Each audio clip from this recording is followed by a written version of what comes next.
al tiro, ya que estaban tan ansiosos por conocer la caracterización de la lesión. Y vamos a darles todos los pasos para que no se les escape nada en esta descripción completa de las lesiones elementales que ya vimos.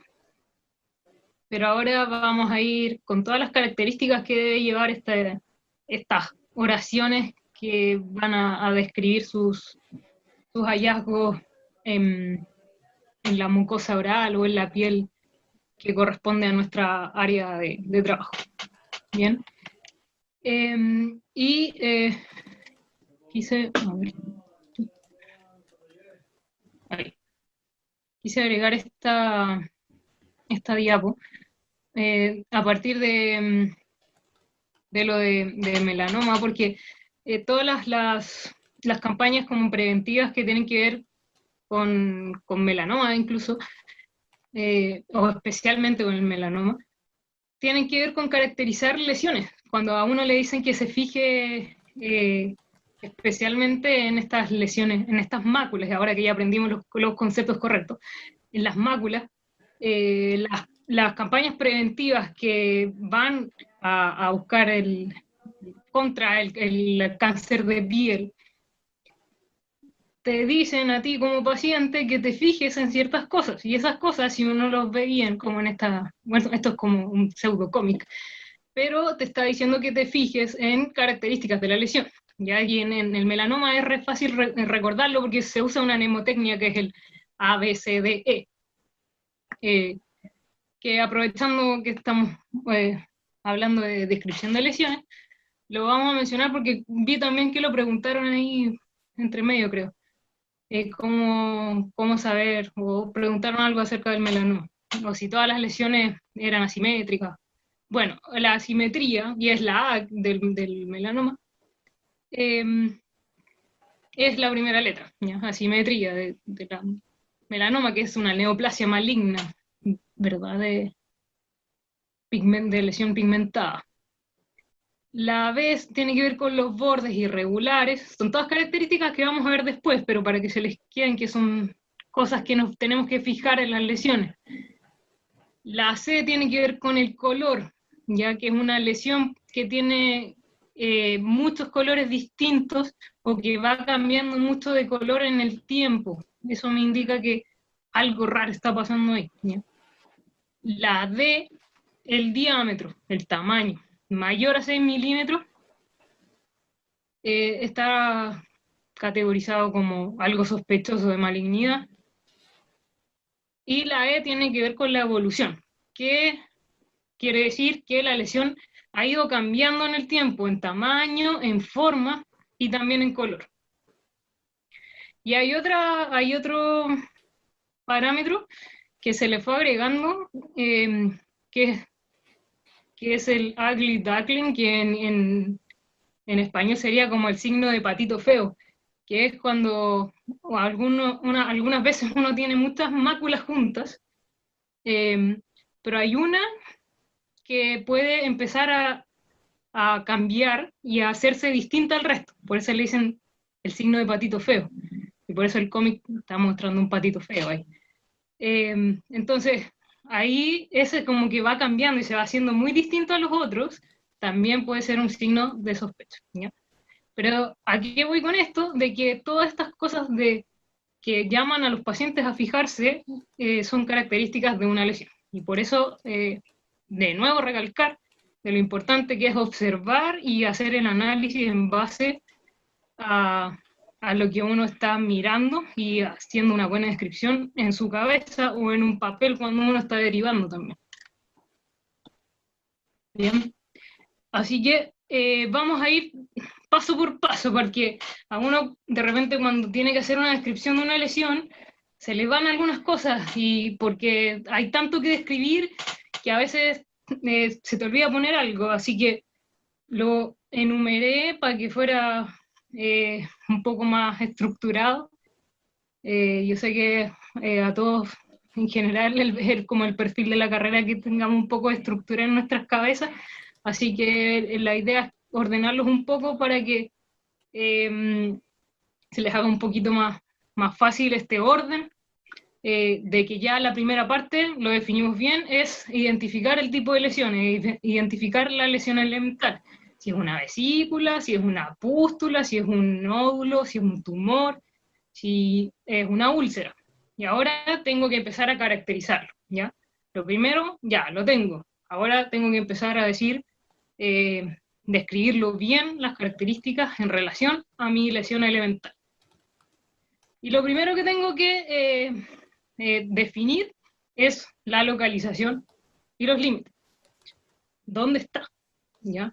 ¿Dónde está la lesión elemental? Que es algo básico, pero que a veces, como uno se emociona tanto con las otras cosas, se le olvida ponerlo, ¿ya? O es muy vaga su respuesta. Acá hay como un esquema de nuestra cavidad oral, ¿cierto? Están todos los términos correctos anatómicos para definir las zonas donde podemos encontrar lesión, que son todas las zonas anatómicas en realidad. Y es importante ser precisos para describir dónde está mi lesión, ¿ya? Obviamente podemos tener lesión en cualquier parte de la boca o en cualquier parte de la piel alrededor de la boca, y es importante decir dónde está.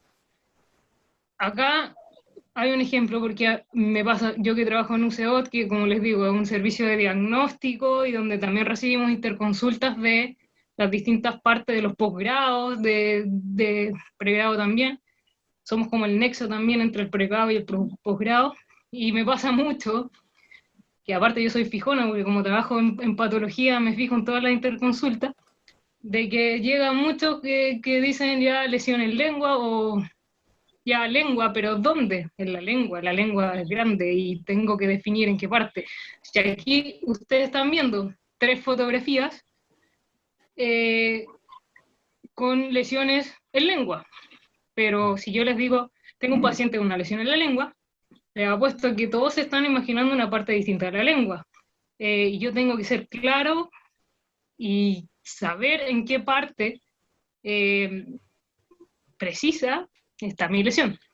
Entonces acá, para definirlo, tenemos los lugares anatómicos como el borde lateral de la lengua, y si quiero ser más preciso todavía, puedo decir a qué altura, tomando como referencia a otras estructuras anatómicas, usando medidas, etc. Borde lateral de la lengua, tenemos acá dorso lingual en la línea media. Tenemos acá, bueno, aquí está entre el borde lateral y vientre lingual también. Entonces, lado derecho, lado izquierdo, en el centro, respeta la línea media, no la respeta, límites hacia atrás, limita con qué. Ay, entonces tengo que ser bien preciso en la localización, porque no da lo mismo solo decir tengo un nódulo en encía, pero ¿en qué parte de la encía? ¿Ya? Tengo un nódulo en el labio, pero ¿en qué parte del labio? ¿Sí? Tengo que saber bien qué lado, con qué está limitando, y bueno, todas las características que vamos a ver después, pero la localización es clave y ser bien riguroso en el momento de limitarlo, ¿ya? El tamaño es lo que sigue después. El tamaño siempre por consenso se dice en milímetros, ¿ya? Como les decía antes, como estamos viendo fotografías acá, en el caso de nosotros que estamos haciéndolo como un ejercicio académico, se van a usar, ustedes en la misma fotografía tienen los dientes alrededor, que pueden usarlos como referencia. Nosotros sabemos su diámetro más o menos, usen eso como referencia para determinar el tamaño de una lesión. Pero en la vida real van a tener reglas endodónticas y reglas plásticas y cosas para medir, ¿ya?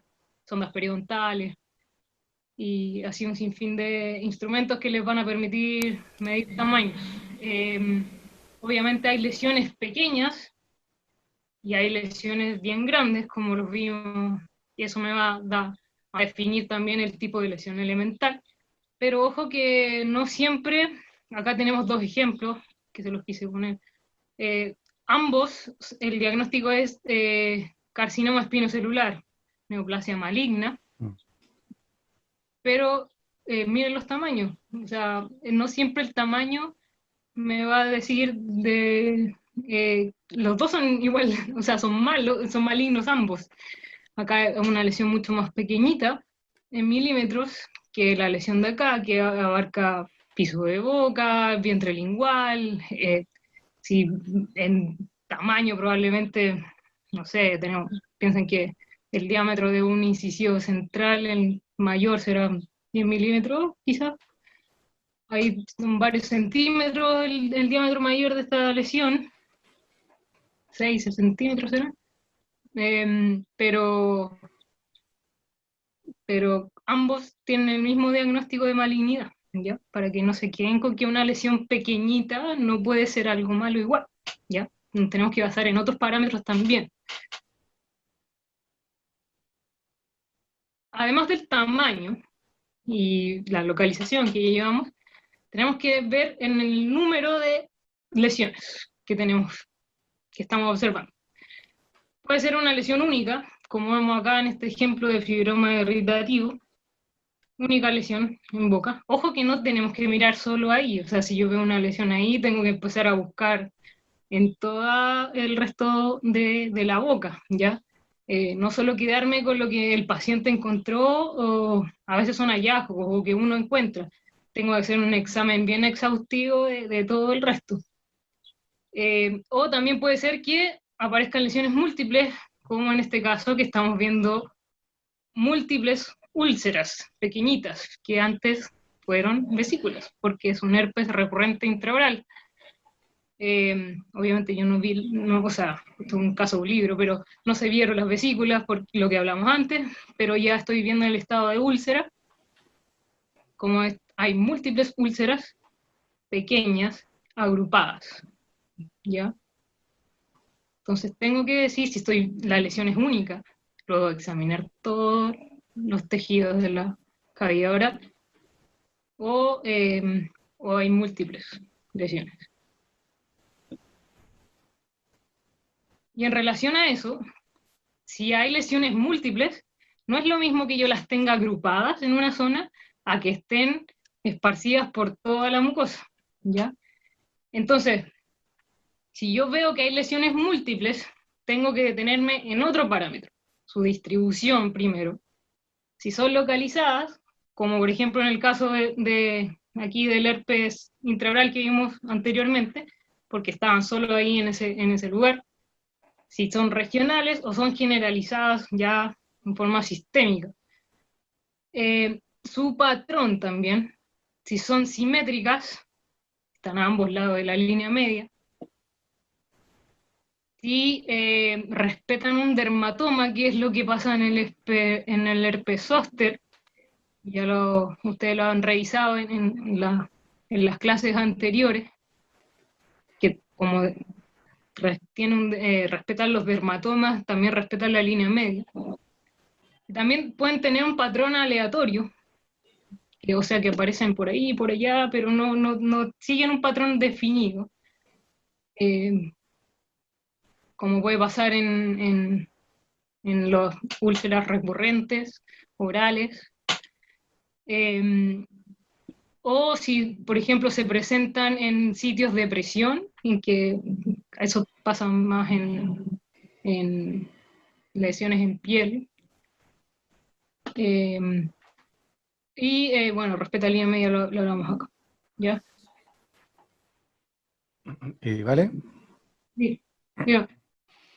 En la evaluación que tuvimos de la primera unidad, habíamos pedido que hicieran la descripción semiológica de las lesiones por herpes y por varicela. Ahí tenían que describir varicela, herpes, gingivostomatitis herpética y zóster.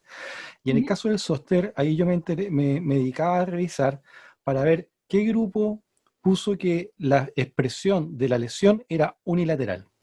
Que ese era lo Claro. patognomónico, lo referente, lo que uno evalúa. Aquí, por Ujú, ejemplo, en la fotografía que pone la profesora, en la del medio, donde dice herpes zóster, la distribución es unilateral. Y que eso es tan característico en el herpes zóster, y por eso, digamos, es relevante dimensionar lo de la distribución, porque eso inmediatamente nos pone en la vereda de poder hacer un correcto diagnóstico. Y en el ejercicio de evaluación, solamente un grupo anotó que era unilateral. Entonces, cuando tú le das el valor a esos elementos, eh, la forma de hacer la lectura de los signos, la forma de poder transmitirlo también, cambia. Entonces, cuando hablamos de que es importante, en algunos cuadros es fundamental para poder entenderlo. Porque, ¿qué pasa? Generalmente suele haber errores diagnósticos, la gente se equivoca, los clínicos, los dentistas, los médicos. Entonces vemos lesiones, por ejemplo, que están distribuidas en ambos lados. Y la gente dice, ah, es zóster. No, pues el zóster no se distribuye así. ujú, Entonces es algo relevante. En las columnas de la derecha, donde vemos estas tres fotos, casi todas las lesiones están en mucosa queratinizada. Y ujú. ese es otro signo relevante. Entonces, porque el herpes se expresa en mucosa queratinizada. El dorso de la lengua es un epitelio queratinizado. Si ven la foto del medio, es encía adherida. La encía adherida y encía marginal es mucosa queratinizada. Y en el caso del labio, vemos vermellón labial, que también es una mucosa queratinizada. Y eso es característico de la expresión del herpes intraoral. Entonces, eso, digamos, es lo que queremos transmitir cuando hablamos de la relevancia de la distribución y cómo se van ubicando. Sí, exacto. Y al final también lo que yo recalcaba al principio, que la importancia de interpretar lo que estoy viendo también, de eso, algo tan claro, y por eso busqué alguna foto que se viera bien lo de unilateral del zóster, porque como dice usted, doctor, característico que sea unilateral, que respete la línea media, que sea con un dermatoma. Y claro, cuando alguien te dice zóster y tiene lesiones a los dos lados, también estamos tratando de darle herramientas a ustedes para dudar en caso de que ustedes vean algo Eso. que no está bien diagnosticado y que les Mm. sirva no solo para sus pacientes, sino que también se han dicho en clase, para sus familias, para sus amigos, para ustedes mismos. Entonces, eso, las lesiones hablan por sí mismas, entonces hay que aprender a interpretarlas, ¿no? Eso. Muy bien. Y bueno, además de la distribución, que lo del zóster y lo de la gingiostomatitis bien característico. Bueno, la gingiostomatitis sí está a ambos lados, que es una distribución más General. bilateral, ¿no? Más Mm. general, claro. También está la disposición de las lesiones, que en el caso de las lesiones que están agrupadas, que ahí vuelvo atrás para que vean esta, la del herpes intraoral recurrente, que estas lesiones son úlceras que están agrupadas, o sea, están en una zona y están juntitas todas. Pero no así las de la gingiostomatitis herpética. ¿Ya? Este es un paciente, el mismo, me parece. Ah, no, no es el mismo, porque acá tiene bigote. Mm. Em, pero acá, por ejemplo, las lesiones que están en encía, adherida y acá abajo también. Son lesiones que no están agrupadas, que están diseminadas, ¿ya? Entonces, hay que también hacer esa descripción, si mis lesiones múltiples están agrupadas o están diseminadas. Y si están diseminadas, están dispersas así generalizadas o están aisladas. Tengo una acá y otra allá y son poquitas o son varias.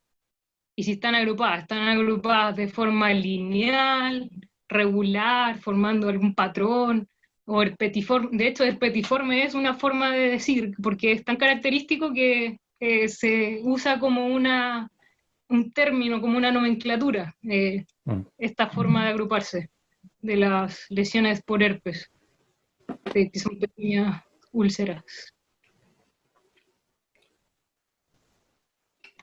Bien.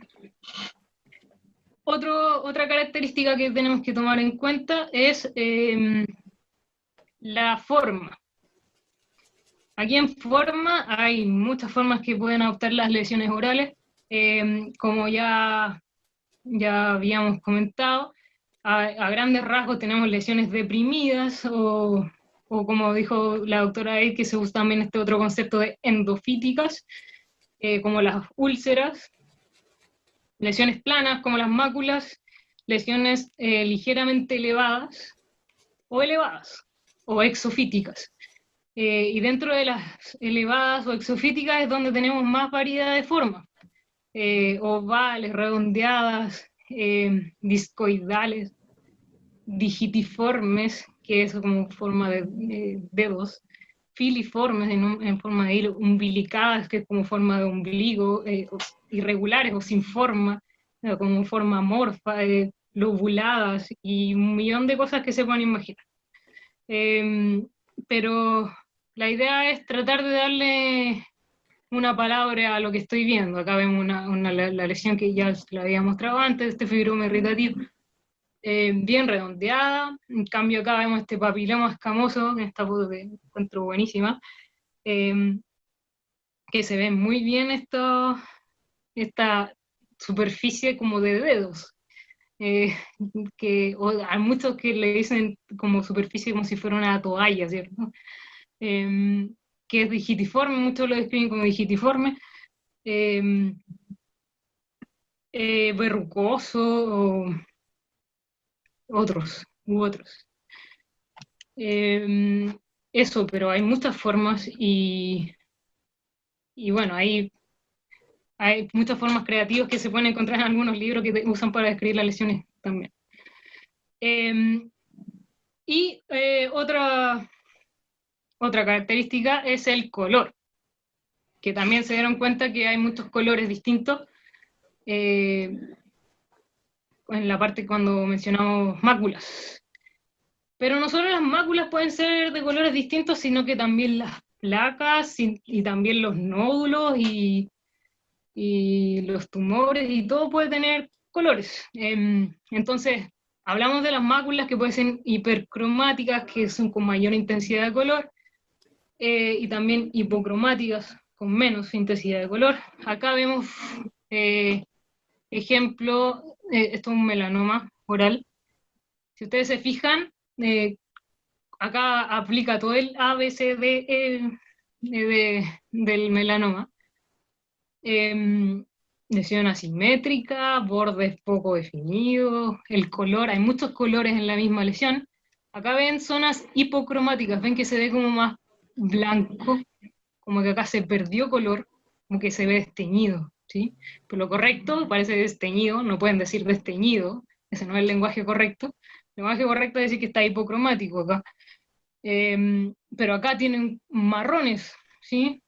Y acá negros. Entonces eso no tiene buena pinta.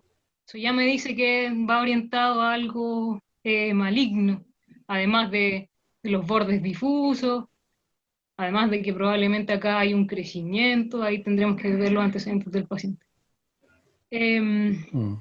Pero también hay lesiones blanquecinas, como esta es una leucoplaquia, es el diagnóstico, esta placa blanca de acá, que no sale al raspado, pero también blanquecina. Acá vemos un granuloma piógeno, ese es el diagnóstico, color rojo, rojizo. Eritematoso también se usa de sinónimo como rojo. Que eso ya me indica componente vascular. Si yo pienso en rojo, pienso en vasos sanguíneos. Entonces ahí el color nos orienta sobre de dónde viene esta lesión, ¿sí? Colores que tienen que ver con los cafés, los negros, y eso me indica un melanocito, me indica esas lesiones pigmentadas desde ese origen.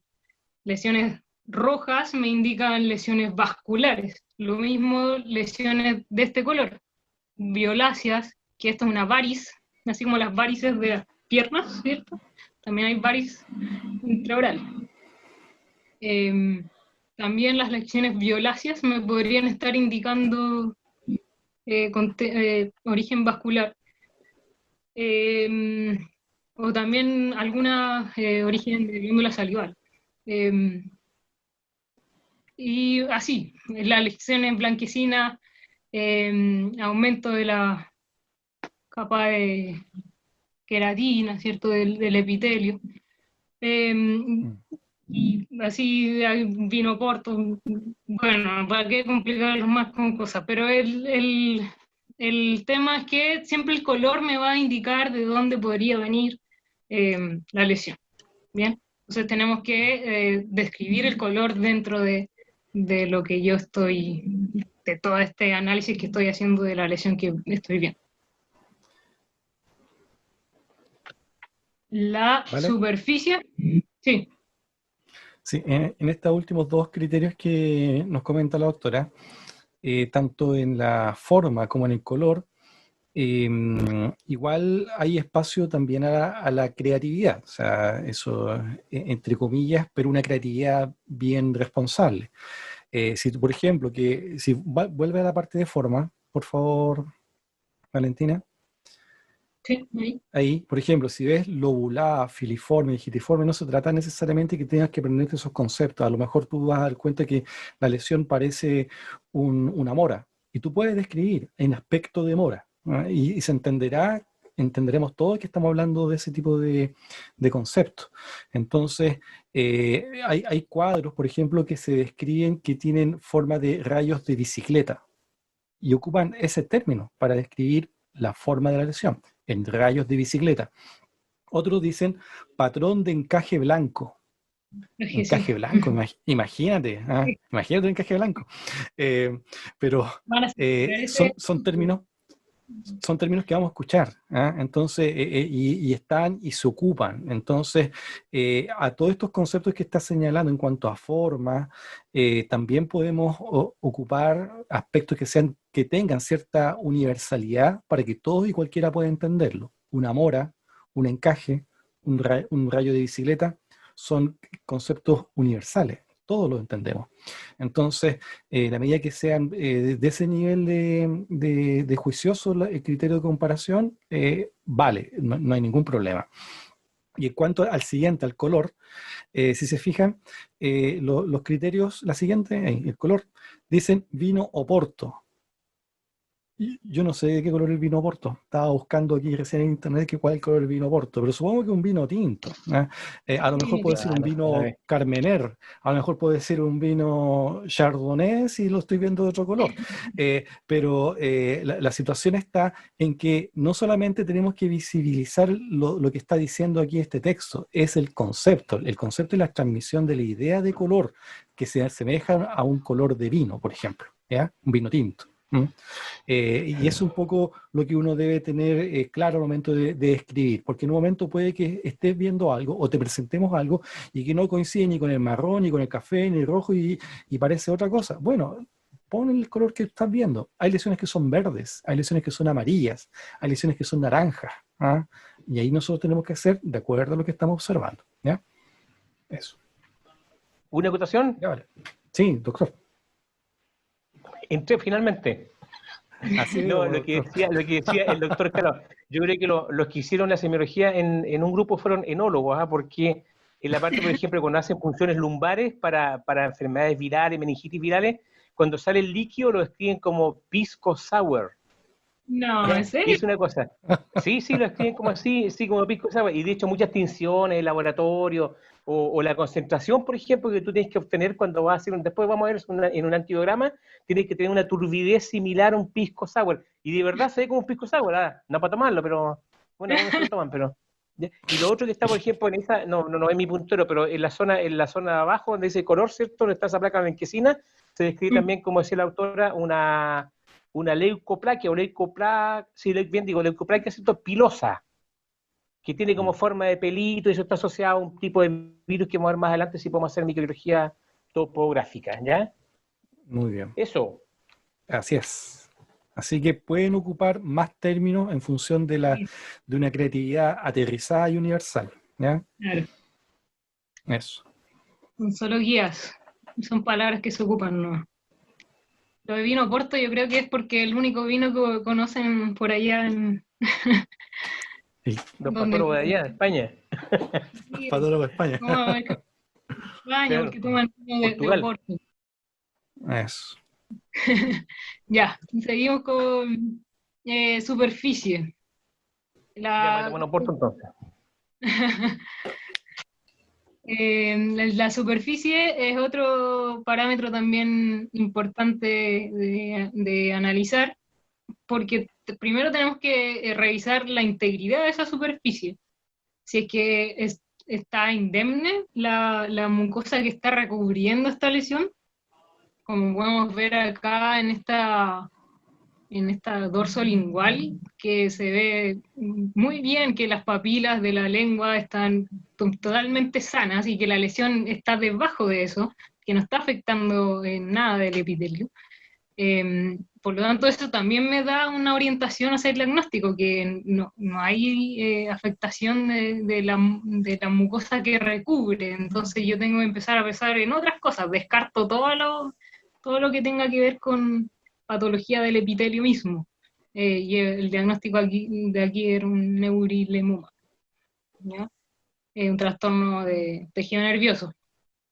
Y bueno, la superficie, además de ver que esté íntegra o no esté íntegra, a veces puede estar ulcerada también la mucosa que recubre, también tengo que ver la textura de esa superficie, que puede ser lisa, rugosa, áspera, etc. Como, bueno, acá vemos un claro ejemplo de que está muy lisa esta mucosa del fibroma irritativo, lesión redondeada en lengua.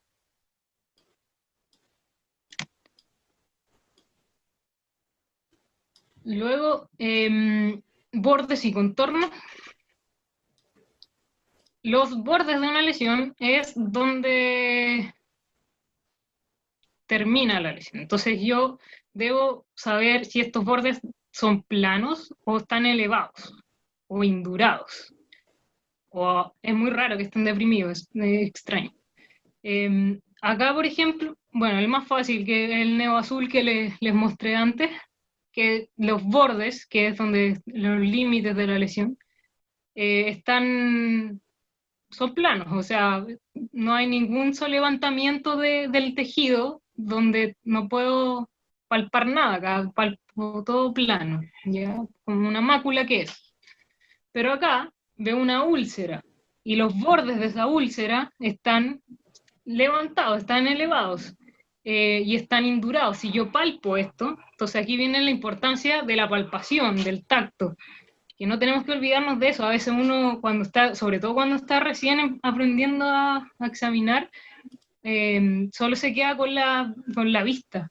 Y se olvida de que hay parte importante del examen tiene que ver con la palpación de las lesiones. Acá en los bordes es importante tocar estos bordes porque estos bordes van a estar indurados en el caso de esta lesión, que es un carcinoma espinocelular, que se caracteriza por, o una de las formas clínicas del carcinoma espinocelular, es ser una úlcera de bordes indurados, una úlcera asintomática, que no duele, que no sana y que los bordes están indurados, ¿ya? Entonces yo tengo, para saber que están indurados, bueno, yo podría asumirlo con mirarlo, pero tengo que palparlo para saberlo. Y bueno, acá en este caso también yo puedo decir dónde están los bordes, eh, pero la lesión misma no tiene alrededor ninguna induración, o sea, el nódulo es la lesión, pero alrededor el tejido está bien, no hacia acá, o sea, la úlcera alrededor tiene esta zona endurecida, o más endurecida que el resto del tejido. ¿Ya? Eso también me indica cosas, me indica invasión de la lesión hacia los tejidos circundantes. Y la otra característica es el contorno. O sea, que si yo puedo decir dónde termina la lesión, o si los contornos son más bien difusos, o son regulares o irregulares. ¿Qué quiere decir regular o irregular? Si son continuos o discontinuos, si se pierde el borde, el contorno o no. En el caso, por ejemplo, de este Neus azul, acá yo puedo decir bien que va bien definido, quizá acá se hace un poquito más difuso. ¿Ya? Este está muy bien definido.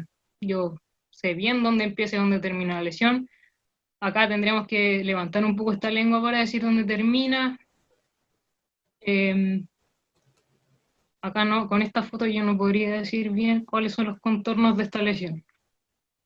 Probablemente no sea tan bien definido como esta, ¿ya? Entonces acá esto me entrega información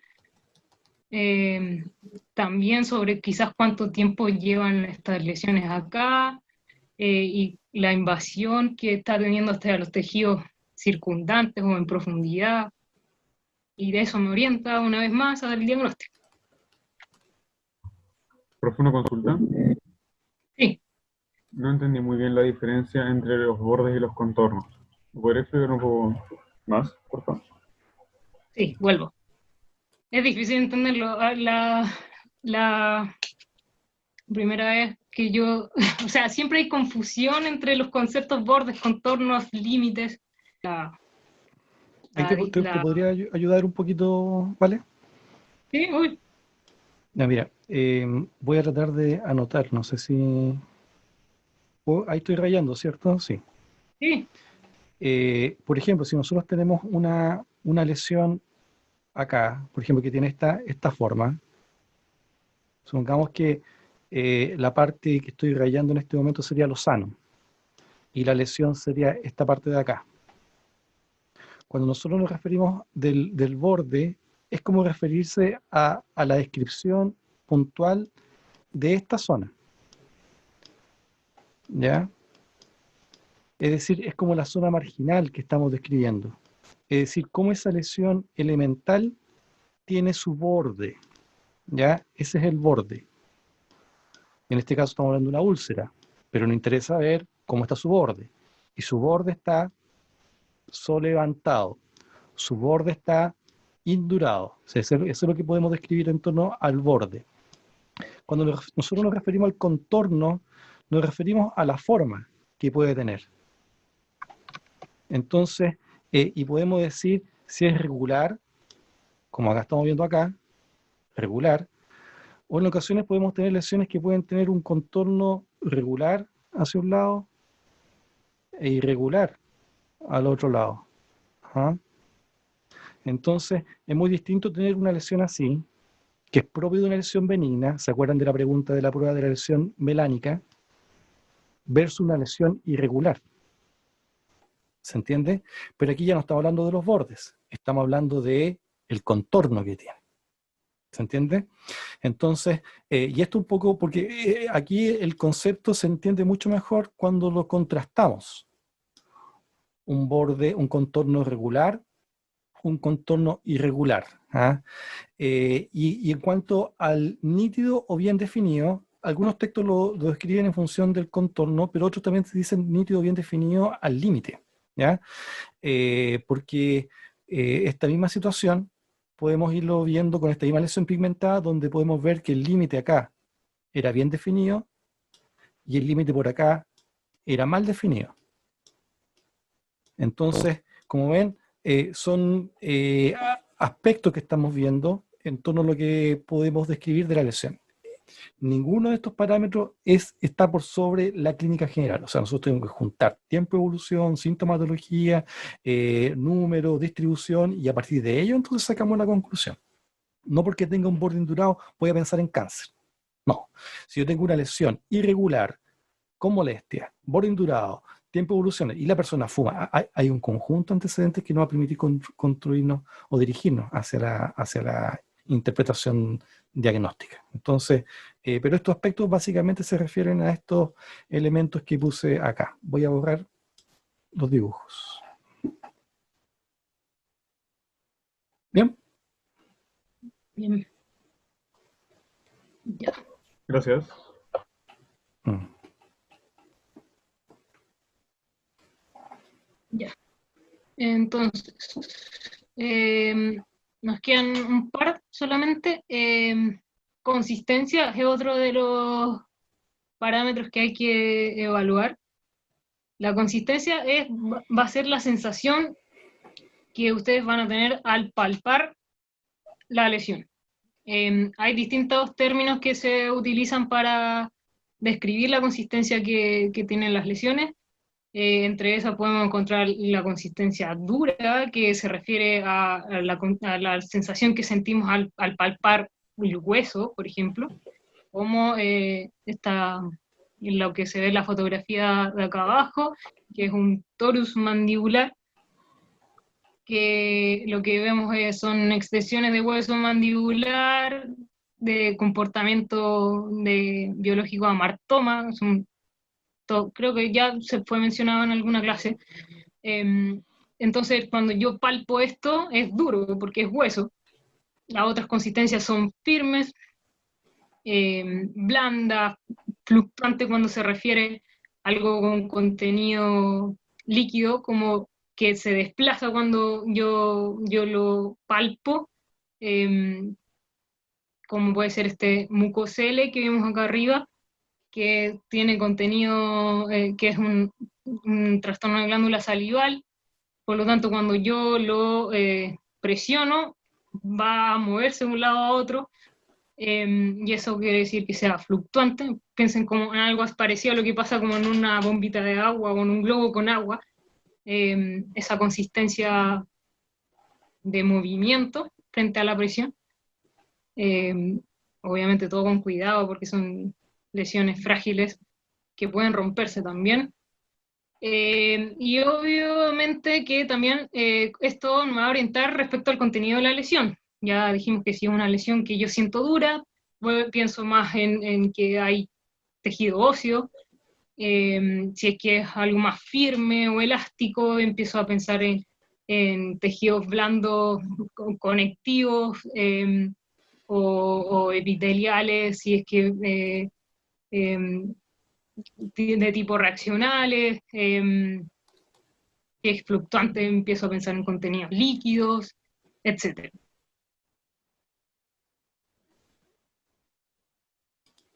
Y por último tenemos la base, que se refiere a cómo está insertada la lesión en el tejido mucoso en este caso.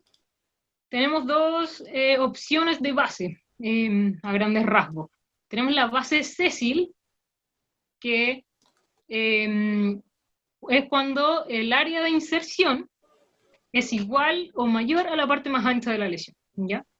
Por ejemplo, acá, con esta lesión del fibroma irritativo, donde la lesión se inserta en la mucosa sana, su base es igual de ancha que su diámetro mayor, ¿bien? Pero se difiere de la pediculada porque esta es todo lo contrario. Si ustedes se fijan, esta lesión, que es un granuloma piógeno, yo veo la lesión así y tengo que moverla, y al moverla me fijo que esta lesión está adherida a la mucosa a través de una área mucho más pequeña que el ecuador de la lesión, ya como que se sostiene en un pedículo, por eso se llama pedicular. Entonces es importante que, una vez más, que yo inspeccione bien la lesión, que la tome, que la mueva, si es que puedo, que la desplace, y ahí me voy a fijar cómo está insertada en la mucosa sana y cómo es la base.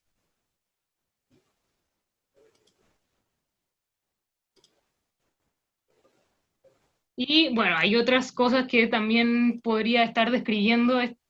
Pusimos estos 10 parámetros porque son los clásicos, pero hay otros más que podrían encontrarse en algunos libros también de patología o de diagnóstico, que tienen que ver con la sintomatología particular de la lesión, no sé, cosas que relatan los pacientes, si sienten, además de dolor, que es el síntoma clásico, ardor o alguna sensación que tenga que ver con síntomas neurológicos, que también pudiese ser agregada a la descripción, si es que tenemos el antecedente, temperatura de la lesión, si es que yo la pudiese sentir, contenido, si es que estoy haciendo una punción aspiración, si es que ahí veo el contenido, si es purulento, si es sangre, si es de algún otro tipo.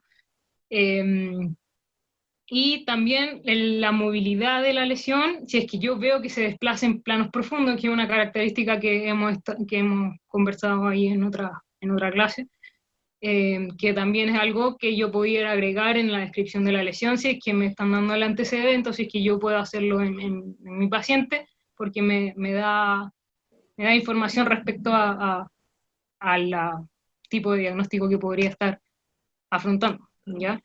Y bueno, y si quieren agregar algo más de que aporte, de que están viendo en su paciente o algo más sobre las estructuras vecinas, etcétera, también pueden agregarlo, ¿ya?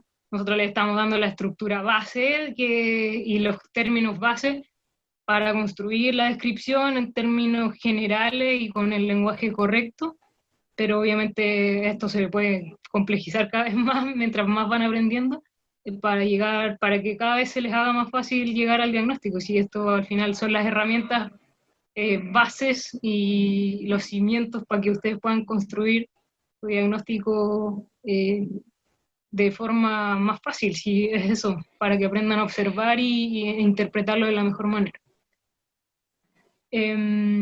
Eso es todo. Yo sé que suena como mucho que digerir, pero con el tiempo y entrenamiento y se les va a hacer cada vez más llevadero, porque es algo que van a hacer siempre. Siempre. Acá lo estamos mostrando desde el área de la patología oral, pero la descripción es descripción de todo, o sea, hasta una caries la pueden describir por todos lados. Tienen que aplicarlo a todo. Eso. Bien, Valentina, muchas gracias por tu presentación. No sé si hay alguna pregunta que quisieran compartir ahí a vos. ¿Puedes dejar de compartir la pantalla? Sí. O cotaciones, sí, por supuesto.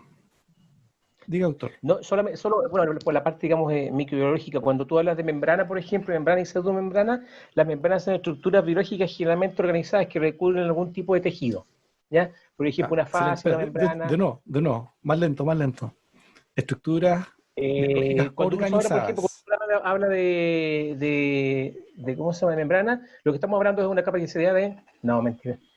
Cuando uno habla de una membrana, para diferenciarla lo que es una pseudomembrana, una membrana generalmente es una estructura biológica organizada, que generalmente se acompaña de fibroblasto y macrófago. Por ejemplo, están las fases, ¿cierto?, que recubren tejidos, músculos y otras cosas más. Bueno, los tendones no son membranas, pero las membranas que cubren el peritoneo, por ejemplo, los que cubren los distintos órganos, etcétera. Es una membrana, ya que uno puede caracterizarla, no es que el fibroblasto esté encima de otro como un epitelio, no me imaginen eso, ya, sino que es como una estructura de colágeno con ciertos tipos celulares, ¿ya? De defensa y de formación, pues si no se puede formar. Ahora, una pseudomembrana, como bien decía la doctora, son productos de formación de moléculas nuestras. Por ejemplo, la típica membrana, la de nuestra protección, de nuestras heridas, de nuestra solución de continuidad. La membrana de fibrina, ¿cierto? Que esa es la clave, digamos, para todo lo que es sangramiento y después se transformarán en los distintos estados de eso. Otra membrana importante que hay, y bueno, que por la parte microbiológica, es la pseudomembrana que se produce en la difteria, que en el fondo son todos los detritos y todos los elementos de destrucción a nivel de orofaringe, se destruye el epitelio, porque, bueno, después vemos la difteria para no latearnos más. Y cuando se habla de pseudomembrana o candidiasis pseudomembranosa, parece una membrana, ¿cierto? Pero no hay estructuras celulares, digamos, nuestras, es un acúmulo, digamos, de este tipo de hongos que está presente en la boca en mayor cantidad de lo normal. Eso, ahora me voy a tomar un oporto.